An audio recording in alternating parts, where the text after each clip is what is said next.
is up, YouTubes?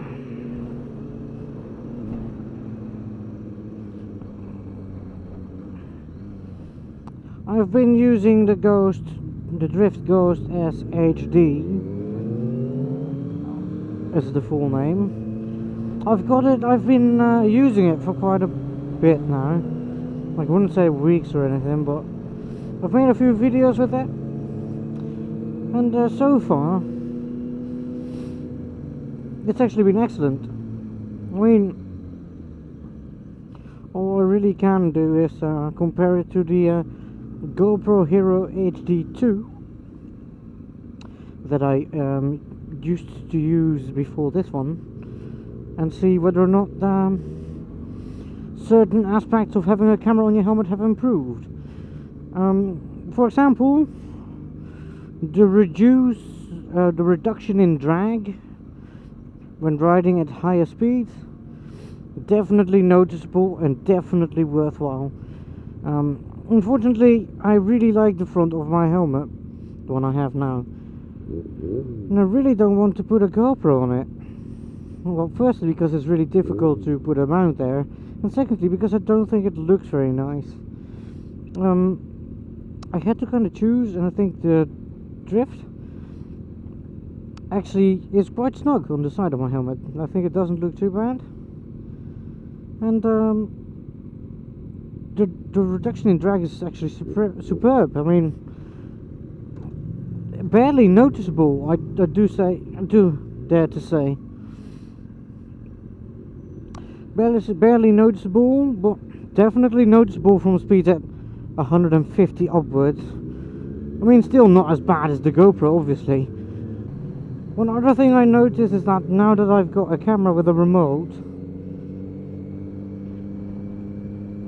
my general quality has improved. I can record for longer because it's not recording all the time anymore. It's so much better when editing. If you've got like 8 hours of material, it's such a pain.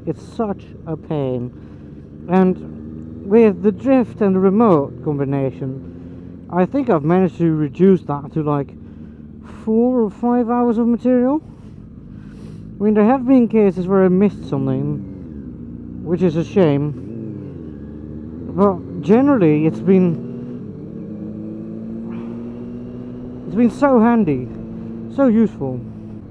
I also quite like the extended battery life over the GoPro. I mean, the GoPro was a lot better when I ran the aftermarket batteries, but it still couldn't compare to the Drift. I mean, the Drift just keeps on going. So much so, actually, that I've bought a new SD card, a big one, 64 gigabytes, because I just feel that I can record so much more. And obviously the video files are bigger because I'm now recording in 1080p rather than 720. This sounds like a huge improvement, but I don't know.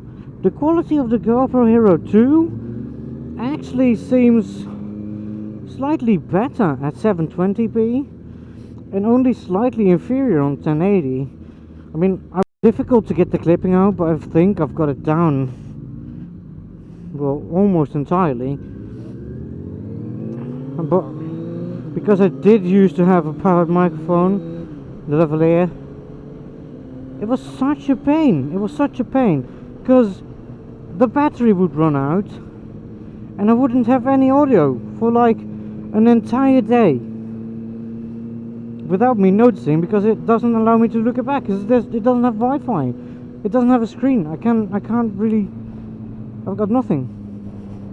And with the self-powered microphone, it's also that I don't need to put it in my jacket anymore. It's not just, you know, snugly worked into my helmet. I can just take my helmet up whenever I want, and that is really nice, actually. I didn't know how much of a pain it was to take off the helmet all of the time until I didn't have to anymore. Oh my god, the little tractor that couldn't. Shit. The Wi-Fi, I haven't really used it that much yet. I use it to align my camera so that it doesn't record just my bike or just the sky, and just kind of get a good shot. Other than that, I haven't really used it yet, because usually I just look back all my material when I get home. But it's a very nice addition. Maybe I'll use it more on my vacation next month. I also quite like that there is some accessories for the drift, but I definitely feel GoPro has got that covered so much better, as in all the different mounts and ways to get a camera on basically anything, including the selfie stick.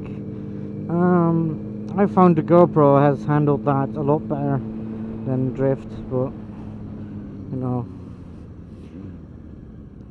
oh well, I suppose.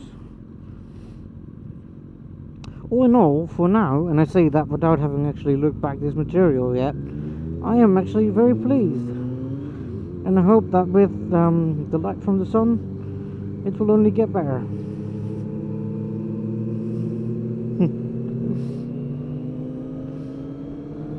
But yeah, that's what I found of the drift so far. My mini review, I suppose. It's just something I wanted to share, because it's really difficult, you know, to get a proper moto vlog set up correctly. I've been fiddling with microphones and cameras so much that I've just kind of decided to pick what other motor vloggers are choosing and see if I can make that work first. And so far not bad. Just really glad that I can finally properly speak without being, well, pushed to the background by wind noise or whatever. So anyway, that's been my mini review, as I already said, of the drift, and I hope it's helped you inform yourself on the qualities of both cameras. For now, I've been Sir Chickenstrips, and I will see you in the next video. Peace.